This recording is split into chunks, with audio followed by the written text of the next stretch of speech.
যারা খেতে পায় আর যারা খেতে পায় না, দুজনেই ভোটের লাইনে দাঁড়ায়।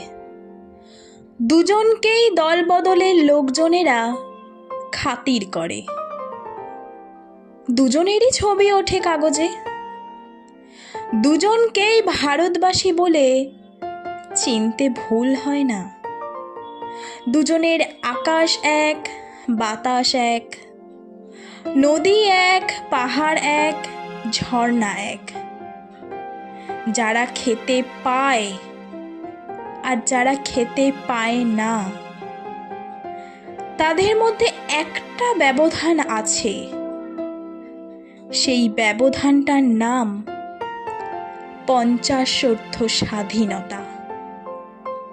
সেই ব্যবধানটার নাম পঞ্চাশোর্ধ্ব স্বাধীনতা।